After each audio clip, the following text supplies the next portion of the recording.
Buen día, y bienvenidos una vez más a Relatos Crípticos.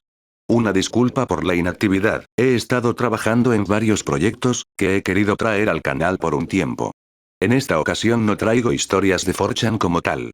Hace ya más de una década, un usuario visitó el tablón paranormal de 4chan, y habló de un descubrimiento personal que había realizado, después del fallecimiento de su hermano. Una serie de libretas, que contenían sucesos, historias y apuntes de la vida de su hermano, y su círculo de amigos. No todas las historias contadas son paranormales, ni aterradoras. Es más, muchas de ellas son solamente las vivencias de un grupo de chicos y chicas, viviendo su vida, creciendo, y gracias al hermano de Lope, encontraron un lugar donde vaciar esas experiencias. Por mi parte, yo empecé a leer estas historias hace unos 6 o 5 años, al ser referenciadas un par de veces por la comunidad del tablón paranormal. En su momento llegué a olvidarlas, pero me volví a topar con uno de los vídeos del canal, que me inspiró a iniciar mi propio canal.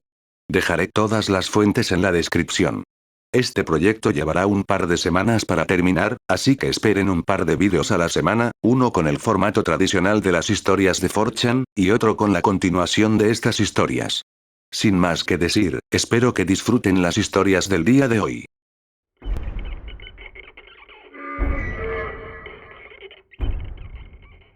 Mi hermano me llevaba nada menos que 11 años, así que no recuerdo mucho de cuando todavía vivía con nosotros, durante sus años universitarios. Yo tenía solo 13 años cuando se mudó. Pero siempre fue raro. Su afición autoproclamada, era observar a la gente. Recuerdo que a veces me recogía de la escuela y, mientras conducíamos a casa bajo la luz del sol de la tarde, veíamos algo, como un grupo de niños caminando a casa con sus uniformes, y esas pequeñas escenas mundanas. Ancianas alimentando a las aves, tiendas cerrando por el día. Le rompían el corazón. Tomaba fotos de cosas aparentemente inocuas. Era muy nostálgico por cosas que nunca le habían sucedido. Recuerdo claramente que, semanalmente, se sentaba en un rincón de su pequeña habitación, y garabateaba en un cuaderno viejo que usaba para la escuela. A veces le preguntaba qué estaba dibujando, o escribiendo. Por supuesto, me decía que me fuera. Lo mantenía bien escondido cuando no estaba escribiendo, porque varias veces durante mi infancia lo busqué, mientras no estaba en casa, y nunca lo encontré. No recuerdo mucho más sobre mi hermano. En su mayoría se mantenía para sí mismo, pero estaba dispuesto a complacerme cuando le pedía que jugáramos videojuegos, o algo así. No le gustaban mucho los deportes, y tenía un pequeño, pero recurrente círculo de amigos. Generalmente, ellos eran tan raros como él, y a mamá no le gustaba que estuvieran en la casa. Pero no parecía estar solo, o herido, sacaba buenas notas y, en general, parecía satisfecho con su vida. Era lo opuesto a mi hermana, 7 años mayor que yo, quien siempre ha sido socialmente adaptable, segura de sí misma, y extrovertida. Siempre que mi hermano salía, era o bien para tomar fotos de las partes más sórdidas de la ciudad, o para ir directamente a casa de un amigo, probablemente para escuchar música. Le encantaba la música, especialmente cualquier cosa que utilizara sonidos encontrados, es decir, grabaciones captadas en algún otro lugar. Mi hermano murió en un accidente de auto el año pasado. Ahora hemos hecho las paces con ello. Mis padres decidieron mantener su habitación tal como estaba cuando se fue. Pero yo no he podido contenerme. Durante años, el misterio del cuaderno se quedó en el fondo de mi mente, pero meses después de su muerte volvió a surgir. Necesitaba encontrarlo. Revisé su habitación de nuevo. Busqué debajo y dentro de todo, con un cuidado meticuloso, para asegurarme de que mis padres no notaran que había estado moviendo cosas. Y finalmente, por pura suerte, me encontré con una tabla del suelo, suelta, debajo de donde solía estar su cama poco antes de que la vendiera. Era un escondite ingenioso, y nunca lo habría encontrado de niño. Con ansiosa expectación, aflojé la tabla, esperando que este fuera, al fin, el lugar donde encontraría el cuaderno. Y tenía razón. Mi hermano llevaba una documentación suelta de sus febriles garabatos. A estas alturas, el tiempo, la humedad, y los insectos habían hecho daños en sus escritos, pero la mayor parte era completamente legible. Estaba guardado en una pila de cuadernos escolares, sin pretensiones, con papel rayado, encuadernados con anillos, de tapas negras y simples. Hay marcas en la cubierta que indican que alguna vez estuvieron cubiertos con algo, posiblemente etiquetados, pero eso ya no está allí. Durante los últimos días, he estado absorto en la obra perdida de mi hermano, con un interés inquebrantable. Lo que escribió, y ocasionalmente dibujó, allí es de naturaleza extremadamente variada. Incluye listas de personas que él ama, pero estas están pobladas por personas como, señora de la limpieza de las 7:30 am, Avenida Bolognesi, Hotel Millennium, lleva un lazo rosa. O, amable portero viejo, de la casa de la infancia. Estas son personas que, supongo, solo conocía a través de su peculiar forma de bullerismo nostálgico. También hay entrevistas con personas de la ciudad sobre temas variados. Mi hermano a veces hacía esto. Fingía ser un estudiante de comunicación, o periodismo de algún tipo, y entrevistaba a extraños en la calle sobre diversas cosas. Muchas de las entrevistas están registradas aquí, y luego también hay relatos personales, o a veces impersonales, expuestos como si fueran hechos, de cosas extrañas que suceden en la ciudad, escritas como si fueran las cosas más mundanas del mundo. Sin embargo, no lo son en absoluto. A veces, sus amigos aparecen en estos escritos. Después de leer la mayor parte del material, que fue descubierto originalmente en mayo de 2011, comencé a publicar extractos de los cuadernos en el tablero X, de 4chan, ya que parecía algo que les interesaría. Aparentemente, así fue. Ahora he decidido iniciar este blog para mantener las entradas en un solo lugar, fácilmente accesible, mientras continúo transcribiéndolas. El inglés no es mi lengua materna, ni tampoco lo era de mi hermano, y estos cuadernos tampoco están escritos en inglés. Así que tengo que traducir y transcribir a medida que avanzo. Para preservar el anonimato de todos, y estar en el lado seguro, los nombres de todas las personas y lugares involucrados han sido reemplazados por seudónimos. Originalmente también planeaba cambiar cualquier fecha mencionada, pero después de algunas deliberaciones, he decidido dejarlas tal como están para evitar confusiones, ya que estos cuadernos están escritos de manera no lineal. Después de revisar inicialmente estos textos, se ha vuelto evidente que este proyecto no era solo de mi hermano, sino que todos, o la mayoría de sus amigos estaban involucrados, y contribuían regularmente.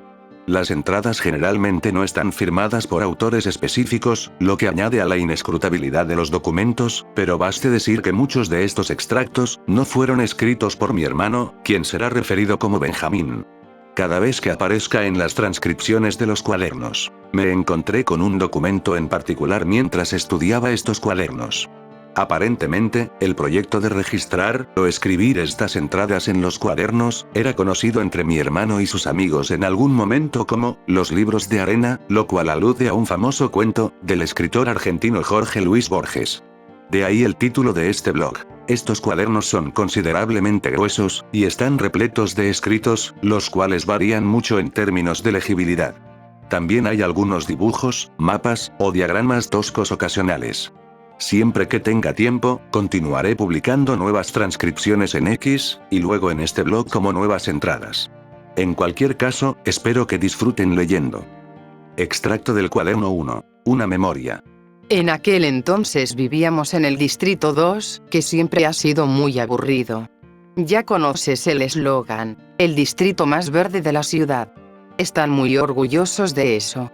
Los adultos se mudaron allí para alejarse del bullicio de la vida urbana, pero yo prefiero el caos urbano y crudo, a algún tipo de intento lamentable de vida bohemia en el campo. Y de todos modos, era una tontería, porque pronto todos los demás se mudaron allí, y se convirtió en otra parte más de esta ciudad horrible. De todos modos, en ese entonces yo tenía como 9 años, y no tenía muchos amigos, jaja, pero tenía este amigo cuyo nombre era Ignacio, era un niño que vivía al otro lado de la calle, y a veces jugábamos a la casita, todos los niños jugaban a la casita cuando eran pequeños, no pretendan que no, y a veces íbamos a explorar el vecindario, lo cual era casi lo mismo. Pero había un lugar al que no íbamos, que descaradamente llamábamos la casa embrujada. Todavía no estoy segura de lo que realmente era, creo que una vez le pregunté a papá, y él dijo que era un viejo terreno usado para mantener caballos, para el club de campo, pero también vivía gente allí, y había autos estacionados dentro, y podías escuchar una televisión, y a veces, ver su resplandor dentro de la pequeña cabaña. Pero nunca nos atrevimos a pasar el alambre de púas. Supongo que debería describir la infame casa embrujada. He contado esta historia incontables veces mientras tomaba algo, y siempre describo detalles diferentes. Pero bueno, estaba en la parte realmente remota del vecindario, justo en el borde de donde todas las casas ricas daban paso a la barriada, y allí es donde ocurrían todos los robos. Había una entrada principal, que era este enorme y viejo portón de acero tambaleante, al cual llegabas siguiendo un camino de tierra. En ese entonces el Distrito 2 realmente se sentía un poco como el campo, y era un terreno enorme, podías darte cuenta solo con mirarlo desde afuera, y todo el perímetro estaba rodeado con alambre de púas, y advertencias sobre el ingreso, lo cual no creo que sea el tipo de cosas con las que podrías salirte con la tuya en un vecindario como ese hoy en día. Y todo el lugar se veía, y se sentía viejo y siniestro. Había una pequeña cabaña al frente, y luego, en la parte trasera, había jardines extensos, y en la parte más alejada, estaba la casa principal, donde asumía que vivían los residentes, y había una piscina, pero siempre estaba vacía, y nunca vi perros guardianes a pesar de las advertencias. De todos modos, Ignacio estaba realmente obsesionado con este lugar. Le encantaban las historias de fantasmas, y esos estúpidos libros de escalofríos, y cosas así. Así que esto era justo lo suyo. En ese entonces yo no era tan rara como lo soy ahora, y quería explorar esa casa. Yo dije que no, pero él seguía insistiendo, y era mi único amigo, así que lo veía todos los días después de la escuela. Así que terminamos yendo a explorarla en 3 ocasiones separadas, y cada vez se puso peor. Mencioné que tenía los árboles más retorcidos y malvados que jamás hayas visto. Nunca florecían, y apenas tenían hojas, solo eran torres retorcidas de madera, y a veces, unas enormes aves negras, como buitres, se posaban en ellos. Era horrible. Así que la primera vez que fuimos a explorar, no pasó mucho. En realidad, no entramos en la casa, como lo hicimos más tarde. Primero pasamos mucho tiempo desafiándonos a entrar, y ambos nos acobardamos. Luego caminamos alrededor, y tratamos de ver algo espeluznante. A lo lejos vimos a alguien caminando con un palo en la mano, probablemente un vigilante, y también vimos algunas figuras en la parte trasera. Era una mañana de invierno muy neblinosa, y no podíamos distinguir nada más allá de cierta distancia. Mencioné que hay un camino de tierra bastante largo y serpenteante que conduce a la entrada de esta casa, que parece sacada de la mansión de un villano en una película infantil. Y siempre mirábamos a nuestro alrededor mientras caminábamos por allí, porque siempre teníamos miedo de los perros callejeros, o algo así. Íbamos en bicicleta hasta allí. Así que después de pasar como 1 hora caminando por el perímetro de la casa embrujada, tratando de encontrar algo que valiera la pena, volvimos a la entrada, con la intención de volver por el camino de tierra, hasta nuestras casas. Habíamos dejado nuestras bicicletas justo afuera de la puerta. Así que cuando volvimos allí, lo primero que vimos fue que nuestras bicicletas habían desaparecido. Ignacio maldijo por primera vez, nunca lo había escuchado maldecir. Es bastante impactante cuando eres una niña de 9 años, bien educada como lo era yo. Pero eso no era raro, simplemente fuimos estúpidos por dejarlas tiradas allí, y alejarnos. Supusimos que algunos niños las habían robado, pero luego vimos las huellas. Ahora, no te estoy mintiendo cuando digo esto. No estoy jodiendo. Estas eran huellas de perros, pero eran jodidamente enormes. Enormes. Eran como más grandes que la huella de una mano humana. O casi del mismo tamaño. Hay una línea dibujada en este párrafo que mide aproximadamente 21 centímetros de largo. Y seguían en línea recta, no en el camino normal que sigue un perro. ¿Y sabes qué más? Se detenían justo en la maldita entrada. Corrimos de vuelta a casa. Cuando llegué a casa, mis padres me regañaron por perder mi bicicleta.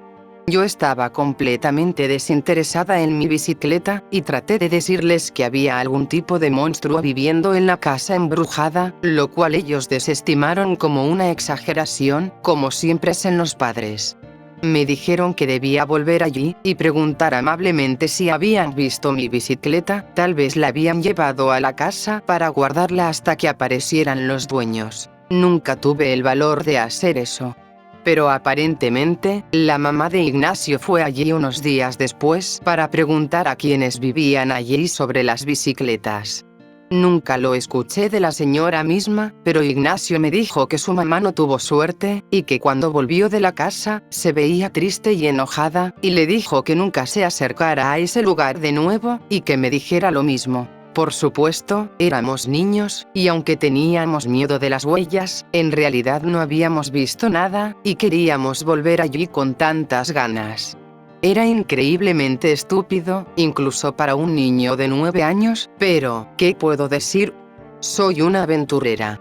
Así que una mañana de sábado nos escapamos de nuestras respectivas casas, y volvimos a caminar por ese camino de tierra. Sin nuestras bicicletas, nos tomó como media hora de caminata. Eso nos dio mucho tiempo para especular sobre la naturaleza de la bestia infernal que había dejado esas huellas. ¿Perro? ¿Demonio? ¿Perro demonio? Nuestra imaginación no era muy ágil. Decidimos que lo veríamos por nosotros mismos. De alguna manera, esa mañana estaba un poco más clara, casi soleada, una fría mañana de invierno.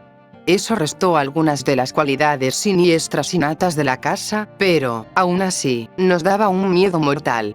Como de costumbre, no había nadie alrededor, pero había un viejo Volkswagen que no habíamos visto antes estacionado afuera. Las huellas habían desaparecido, por cierto.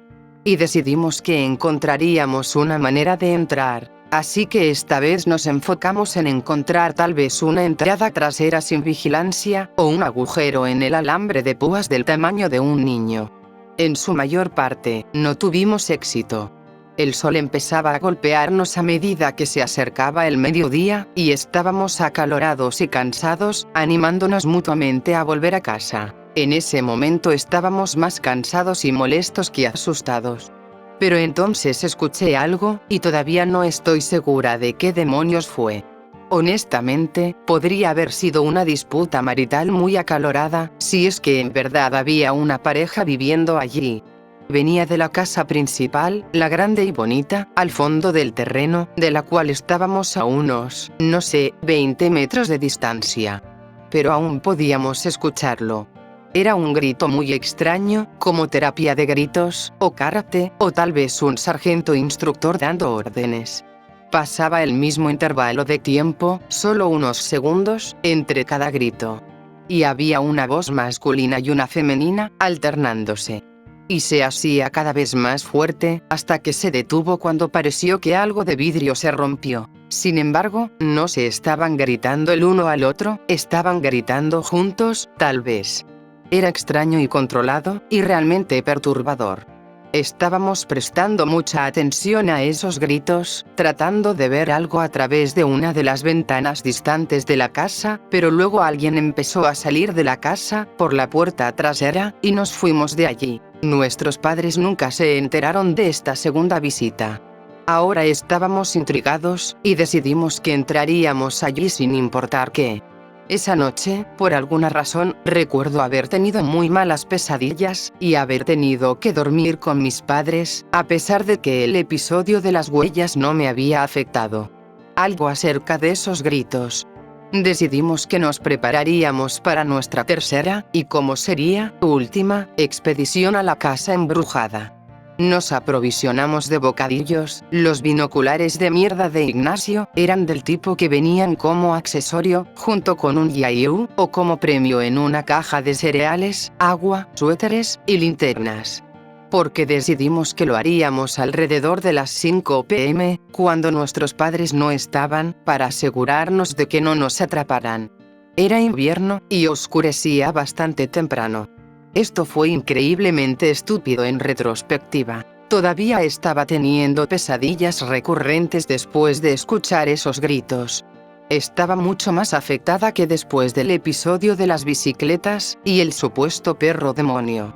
En ese fatídico día, tomamos el camino de tierra temprano, y llegamos allí al final de la tarde, en realidad al anochecer, y la casa estaba más espeluznante de lo que jamás la había visto.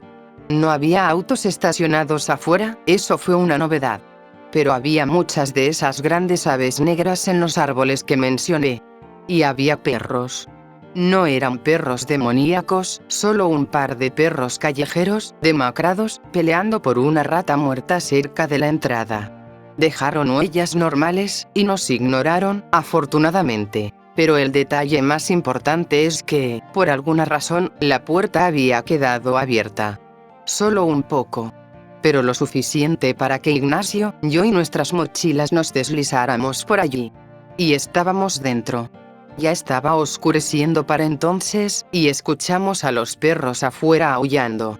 Durante los primeros minutos de exploración, estábamos acompañados por nada más que la oscuridad que se asentaba, y el silencio.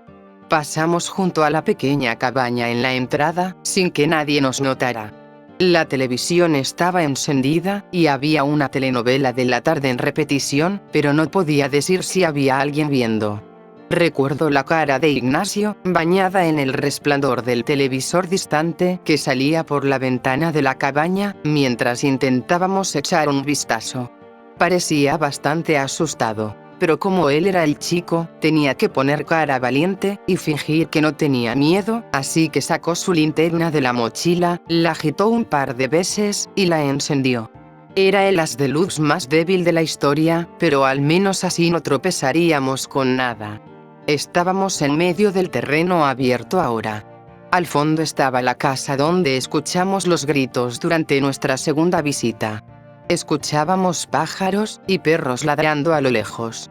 La siguiente parte es donde se pone horrible, y es la razón por la cual Ignacio terminó con todos esos puntos. Primero, escuchamos los gritos otra vez. Esta vez era cualquier cosa, menos controlados. Era una agonía descontrolada que venía de la casa. Luego escuchamos los pasos más pesados a lo lejos. No voy a mentir. Estaba lista para dejar todo, agarrar a Ignacio, y salir corriendo de allí, directamente a casa sin detenerme. Ignacio se sobresaltó por los sonidos repentinos. Retrocedió un poco. La luz rebotó en algo que la estaba reflejando. Al principio pensé que era un perro, pero era un pájaro. Era como un pavo real. Pero era todo negro, como un híbrido de gallina y cuervo crecido. Caminaba por el suelo, y parecía incapaz de volar sostenidamente, porque su cuerpo era grande y pesado, como un avestruz agachado. Tenía estos ojos dorados enormes y reflectantes, y la luz brillaba en ellos. Nos miró, y emitió un chillido estridente, pero los gritos que venían de la casa lo ahogaban. Le grité a Ignacio que teníamos que irnos. De reojo, noté que había muchos de estos pájaros. Un rebaño o manada terrestre, que deambulaba por el terreno. No los había visto hasta ese momento. Estaban por todas partes. Luego, uno de estos pájaros rozó mi pierna, y sus plumas eran espinosas, como tallos de espinas. Ignacio no reaccionaba a mis gritos. Estaba paralizado. Volvió a la realidad por el ladrido repentino en la distancia, que se acercaba rápidamente. Comencé a escuchar estos pasos increíblemente pesados, como si el suelo mismo estuviera retumbando. Y luego salté hacia atrás, me di la vuelta y vi que, más grande que estas criaturas, había algo atacando a una de ellas, a solo unos metros de donde estábamos. Entonces, los gritos se hicieron más fuertes y, de repente, vi que la linterna se apagó, porque algo había derribado a Ignacio. El resto es un horrible borrón. Traté de ayudar a Ignacio, pero lo que sea que lo estaba inmovilizando, era enorme, como del tamaño de un pony. Escuché estos horribles sonidos guturales que provenían de la criatura, que ahogaban por completo los gritos desesperados de Ignacio. Y durante toda esta escena, los gritos que venían de la casa no se detuvieron. Era como un grito ritual, que había convocado a estas criaturas que, hasta donde yo sabía, no deberían existir. El vigilante vino a ayudarnos. Era el que estaba viendo la televisión en la pequeña cabaña y, para ese momento, habíamos hecho suficiente ruido como para llamar su atención. Me tomó firmemente del brazo, y con la otra mano golpeó lo que fuera que estaba atacando a Ignacio, y después de una larga serie de severas golpizas con el palo, la bestia retrocedió. Las piernas de Ignacio estaban cubiertas de sangre. En ese momento, no recuerdo nada más con claridad. Los gritos habían cesado, en todas partes. Ignacio ya no gritaba, la casa ya no gritaba, solo el vigilante me gritaba. ¿Por qué estás aquí? ¿Qué estás haciendo? Yo sollozaba, y no podía articular palabras. Nos llevó a ambos a la cabaña, y comenzó a aplicar agua oxigenada en las heridas de Joel. Eran horribles, profundas, con pedazos de carne arrancados. Él lloraba horriblemente. Logré decir mi nombre y dirección entre sollozos, y llamó a mis padres. Nos recogieron y llevaron a Ignacio al hospital. No recuerdo cuántos puntos fueron, pero fueron muchos, en ambas piernas, y los doctores dijeron que tuvo suerte, aunque necesitó terapia durante los meses siguientes para volver a caminar. Incluso hoy, Ignacio es algo débil, y tiene una pierna derecha muy delgada. ¿Te has dado cuenta? Es porque le falta un pedazo de carne. No puede desarrollar músculo allí. Probablemente terminará necesitando un bastón. No entiendo de dónde vinieron esos pájaros, o qué eran, o qué fue lo que atacó a Ignacio. Hice mis propias investigaciones algunos años después. Les pregunté a mis padres varias veces sobre este incidente. Nunca he tenido el valor de preguntarles a los padres de Ignacio. De cualquier manera, la mayoría de las veces solo obtengo miradas de desaprobación, y, a veces, mamá comienza a llorar, porque esa noche estaba muy asustada de que me hubieran lastimado, y tenía miedo de que Ignacio pudiera morir. Mi padre me dijo que tuvo una charla seria con el dueño del terreno, 2 días después, junto con el padre de Ignacio. El dueño era, aparentemente, un hombre viejo, bajo, europeo, con un terrible dominio de nuestro idioma, pero el vigilante sirvió de traductor. Aparentemente, su perro había atacado a Ignacio, después de que los dos hubiéramos entrado sin permiso. Papá intentó que al menos se disculpara, pero aparentemente las cosas escalaron, y casi se agarran a golpes. Nuestros padres nunca volvieron a asociarse con esa gente. Le he contado sobre los pájaros y los gritos, y solo me da miradas en blanco. No hay ningún pájaro que se vea así, dice. Cuando tenía 14 años, había olvidado casi todo sobre ese incidente. Ignacio había ido a una escuela secundaria diferente, y no volveríamos a hablar hasta que terminamos yendo a la misma universidad. Pero un día volví a caminar por ese camino de tierra una vez más, contra mi mejor juicio, y como si fuera una conclusión sacada de una película, la casa estaba ahora abandonada. Aparentemente, había sido vendida, pero el nuevo propietario nunca apareció, y estaba en un limbo inmobiliario. He hablado con algunos de los vecinos y coinciden en que las personas que vivían allí eran extrañas, y casi nunca salían de la casa. También habían escuchado los gritos extraños, y cosas así. Pero nunca habían visto ningún pájaro, ni perros.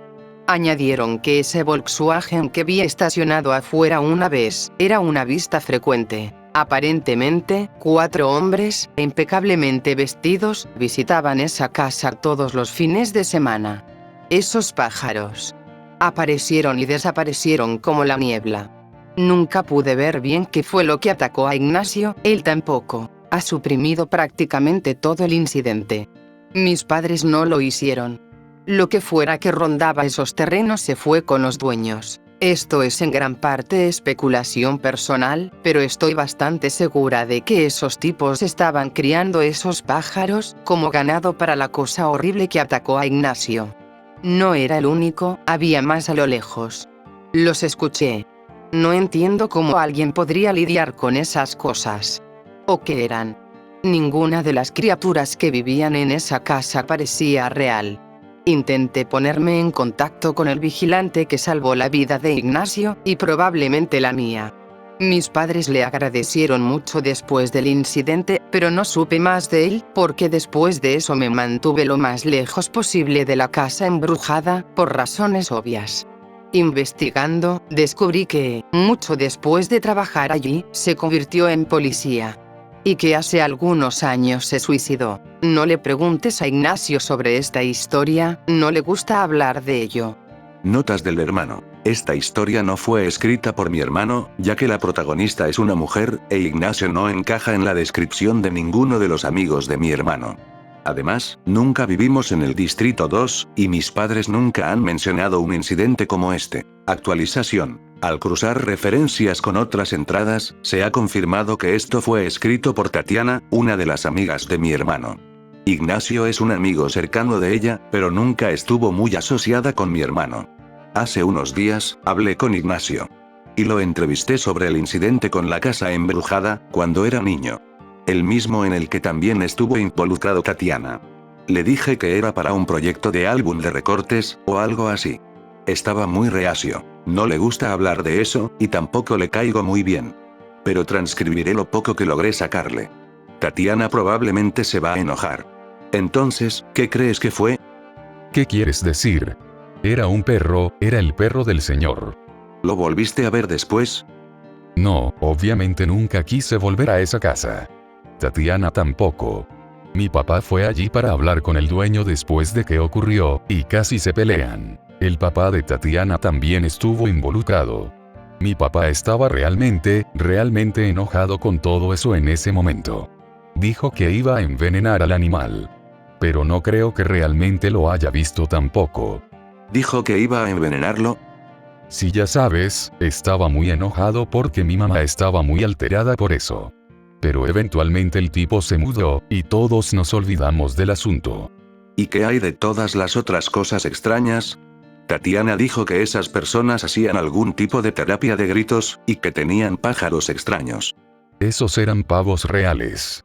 Creo que la pareja quería convertir su propiedad en una especie de hotel rural caro para turistas extranjeros, y querían tener una especie de zona de zoológico interactivo, con animales exóticos como pavos reales. ¿Cómo sabes eso? Bueno, años después de todo el asunto, pregunté en el vecindario sobre la pareja. Eran solo una pareja europea normal, sin hijos, pero recibían muchas visitas.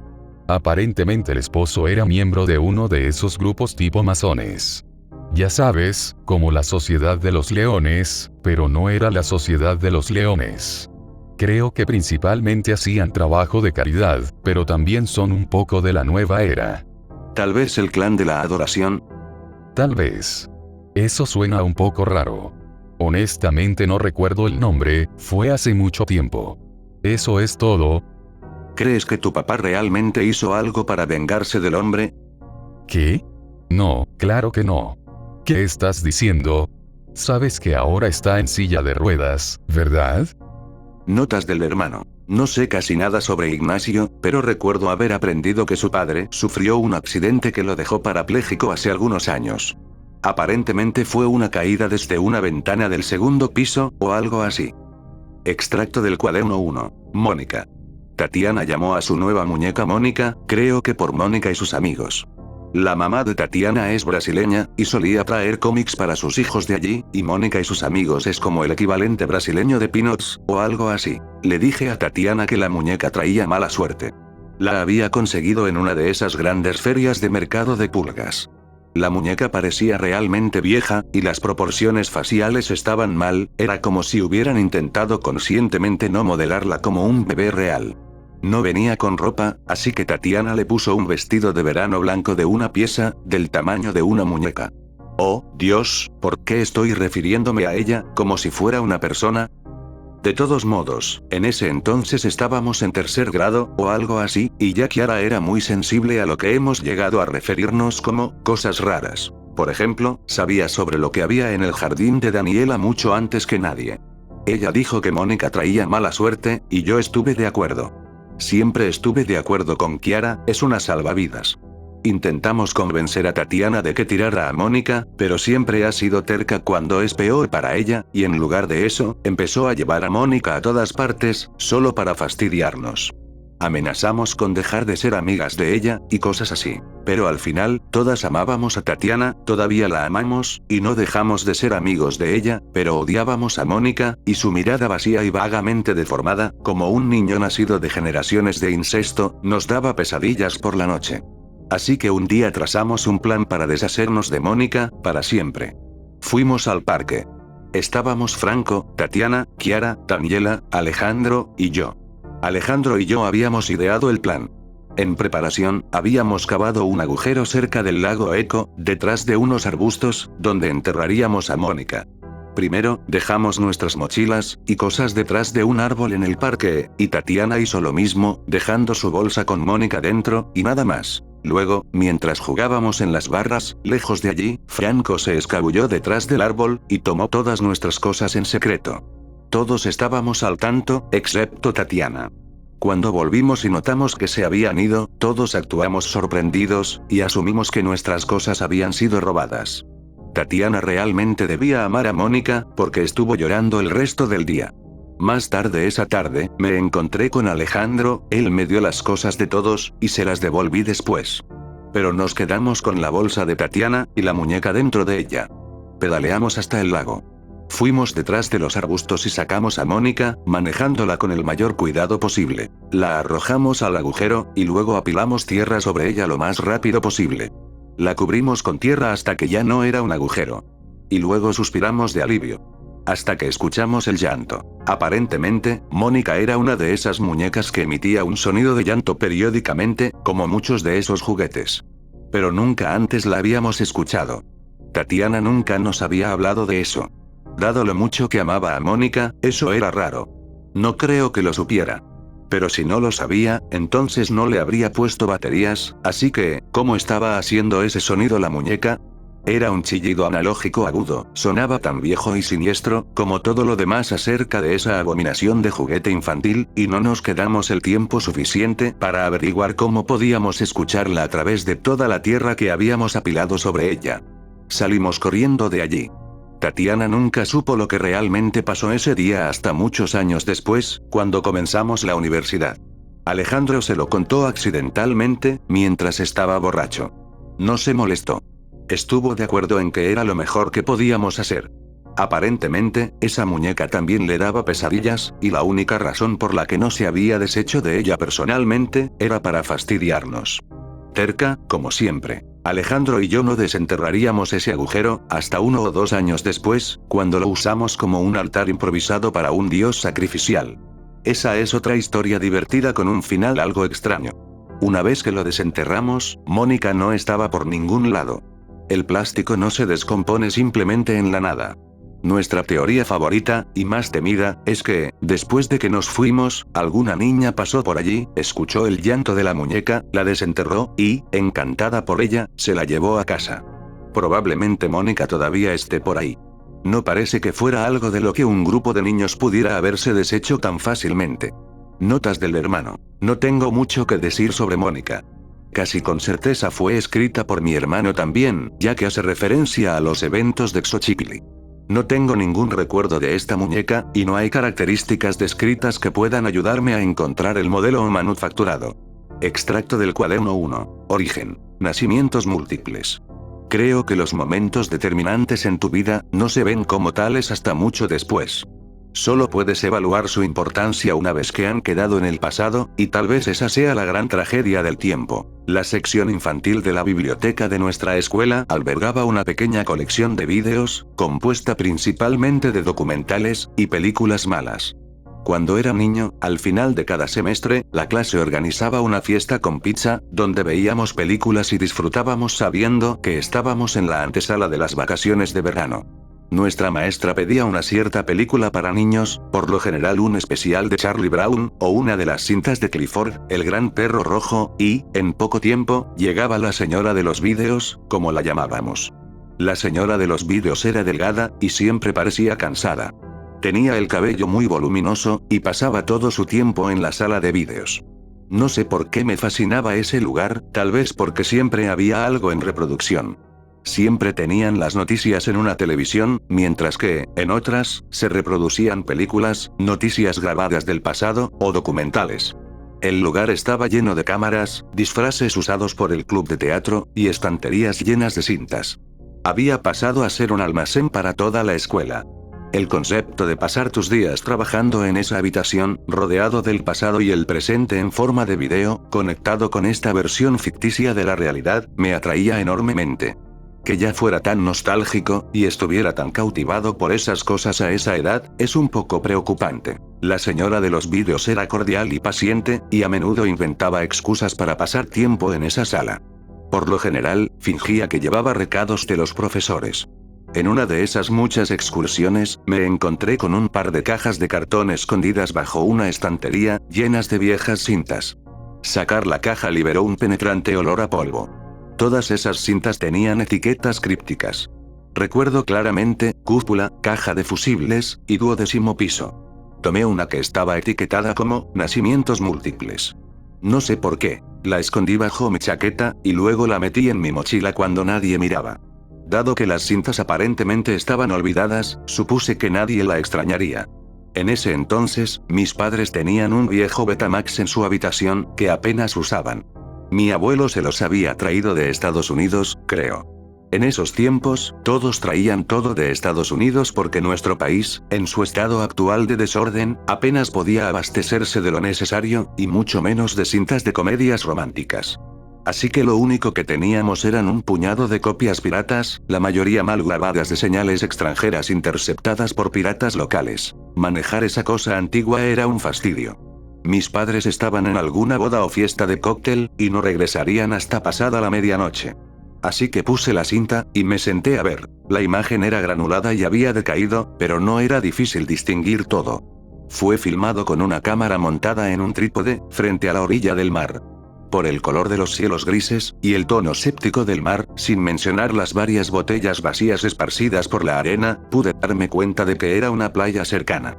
Al principio se ve la sombra de una persona ajustando el lente, luego se mueve fuera del cuadro, y no vuelve a aparecer. El metraje es simplemente una larga grabación del incesante ir y venir de las olas, con el viento frío aullando de fondo. De hecho, solo ver la cinta me hizo sentir frío, aunque estoy bastante seguro de que era verano en ese momento. Me senté a los pies de la cama de mis padres, y observé.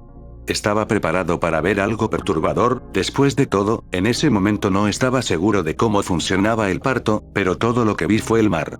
Alrededor de 10 minutos después, un perro callejero y demacrado cruza la arena, huele una botella desechada y sale del encuadre. En total, la grabación duró unos 25 minutos. Recuerdo que casi me quedo dormido, pero me obligué a mantenerme despierto. Entonces llega ese último minuto. Después de casi media hora de grabar los movimientos eternos del mar, notas algo diferente. Al principio parecen 3 manchas negras, a unos 10 metros de la orilla. Como 3 boyas en el agua.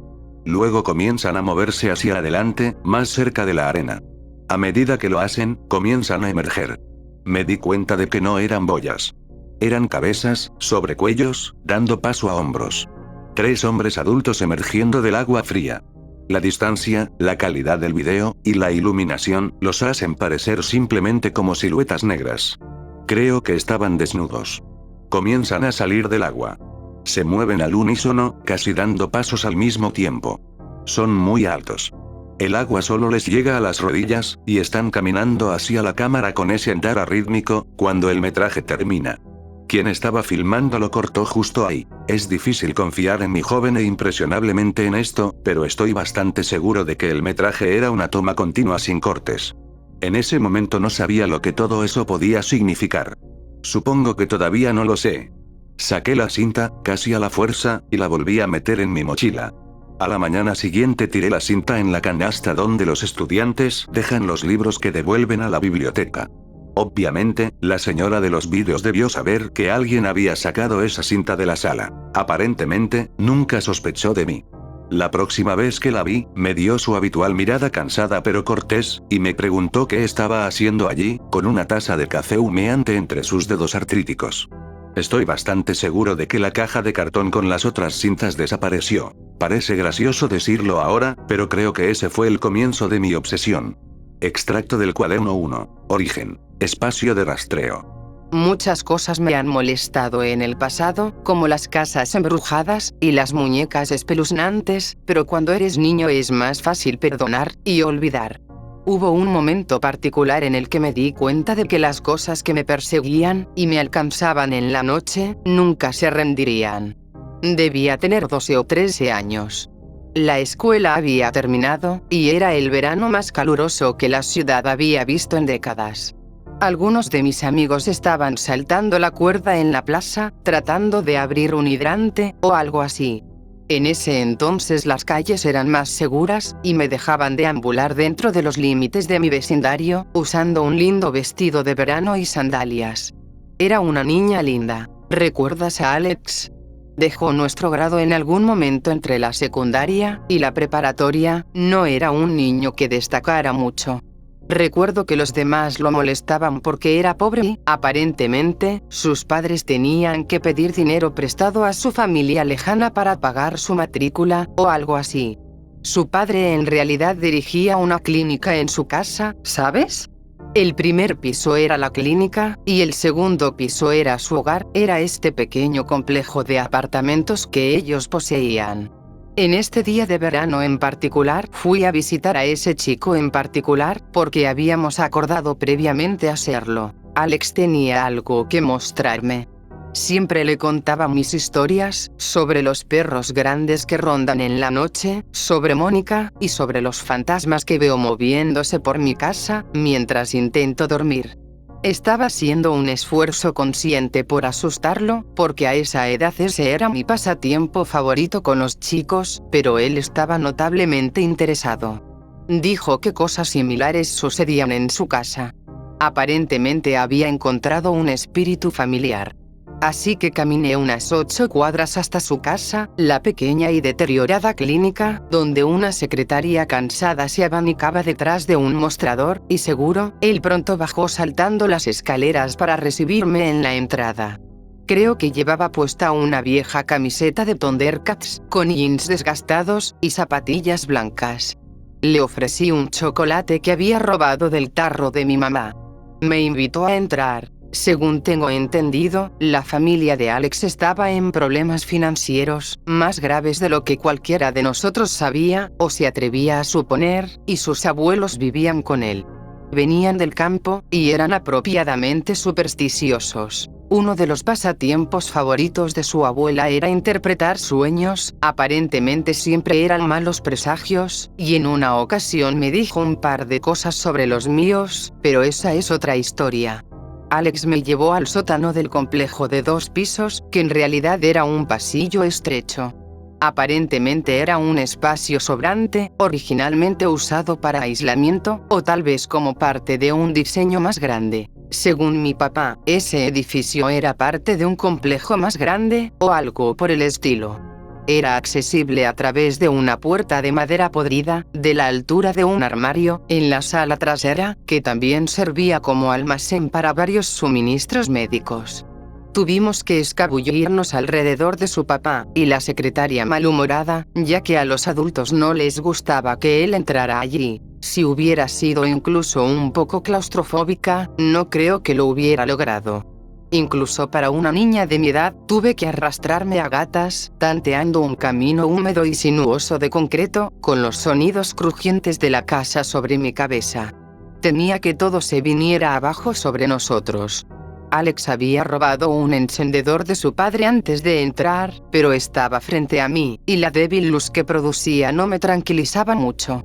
Después de avanzar inseguramente por el camino, durante 1 minuto más o menos, llegamos a un callejón sin salida, momento en el que dijo que podíamos ponernos de pie. Tenía razón. Ahora teníamos que deslizarnos por una pared lejana, supuse que estábamos justo en el borde de la casa, entre las paredes exteriores e interiores. Podía escuchar el sonido de una televisión en algún lugar, aunque estaba reproduciendo algo que sonaba realmente antiguo. Finalmente, Alex dijo, mira, señaló con el encendedor algún punto en el espacio frente a él.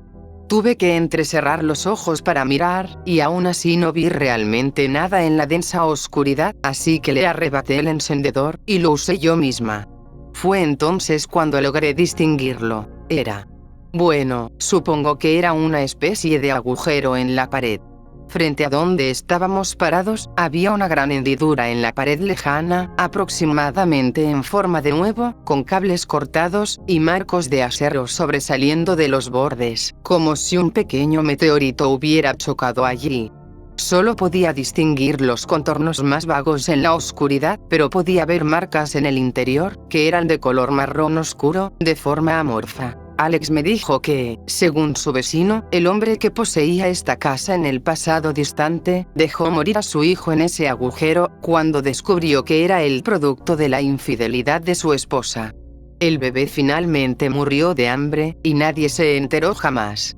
Relató esta historia con leve fascinación, con el mismo tono que un guía turístico describe una masacre que tuvo lugar hace cientos de años, de modo que ya no tiene peso emocional. Asentí con la cabeza, y me quedé allí por un rato. Finalmente salimos arrastrándonos, jugamos a las cartas por un tiempo, y luego me fui. Su mamá me ofreció limonada, era muy amable, pero parecía muy cansada. Recuerdo haberle contado a Alejandro y Benjamín sobre la aventura, y dijeron que probablemente Alex había inventado la historia en el momento, solo para impresionarme.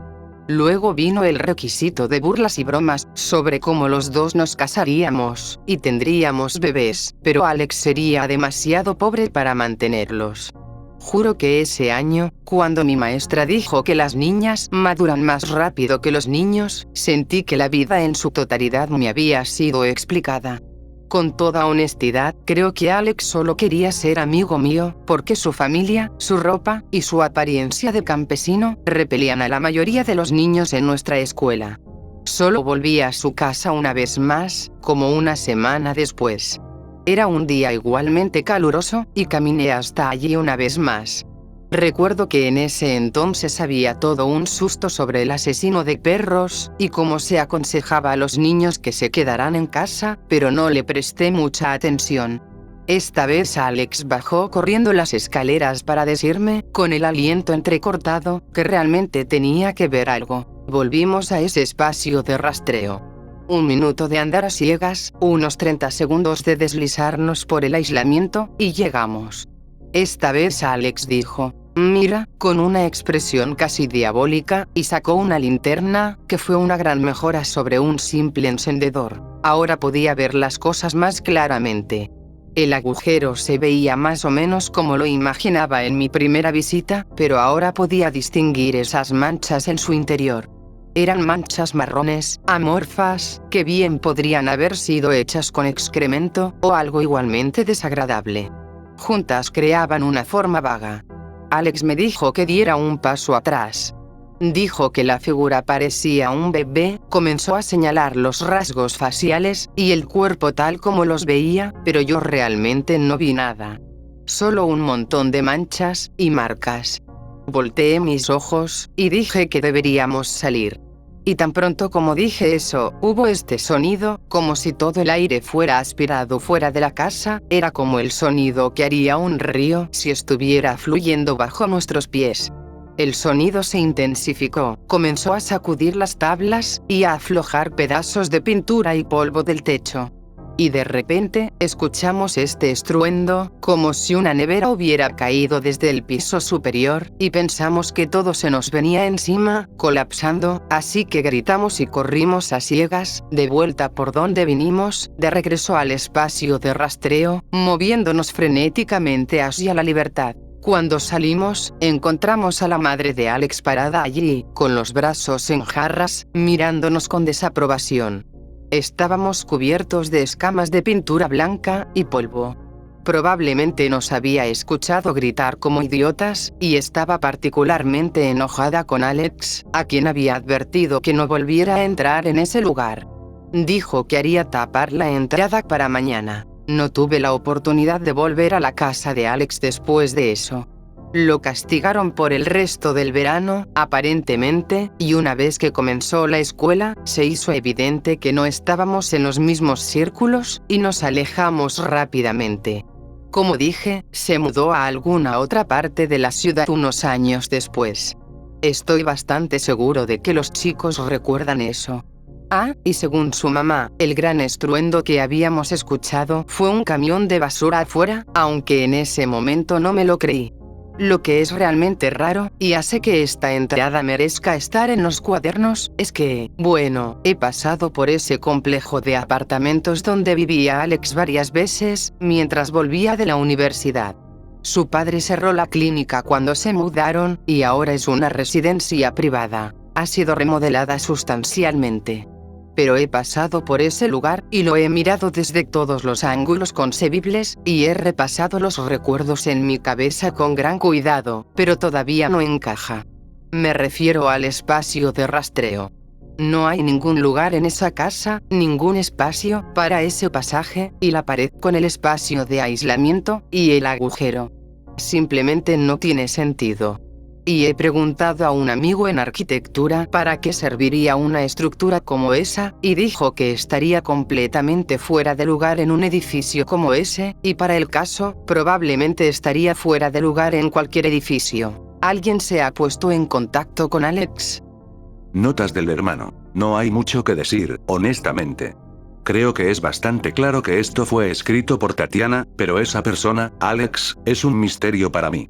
Pregunté a mis padres si hubo alguna clínica alrededor del vecindario de Tatiana, en años pasados, pero no pudieron responder.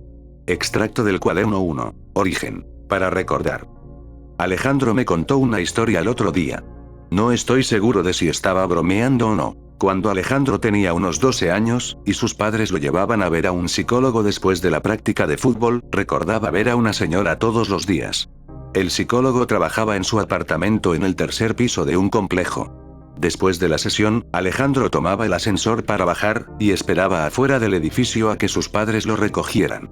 Ellos le preguntaban cómo había ido, y él respondía con un desganado, bien. Junto al edificio de apartamentos había una pequeña tienda de ropa, con vestidos de verano, y zapatos para damas, cosas así. A la hora en que Alejandro esperaba que llegaran sus padres, la dueña estaba regresando de su descanso para almorzar, lista para reabrir la tienda. Era una señora de unos 40 y tantos años, según parecía. Llevaba vestidos coloridos, con estampados llamativos. Antes de volver a entrar a la tienda, se quedaba afuera fumando, con una expresión de exasperación. A veces lanzaba una mirada furtiva en dirección a Alejandro. Él suponía que tal vez ella sabía que él iba a ver al psicólogo en el tercer piso.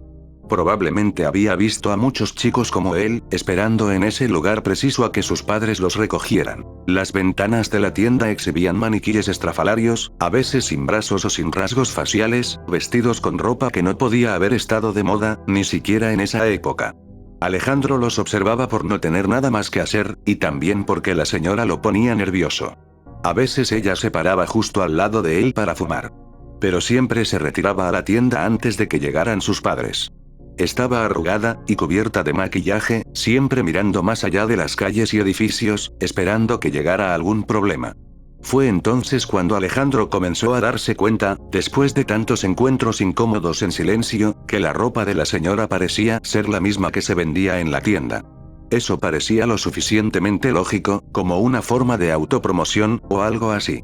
Pero lo que le llamó la atención a Alejandro fue que, cada vez que ella llevaba puesto un vestido en particular, ese vestido ya no estaba en exhibición en la tienda.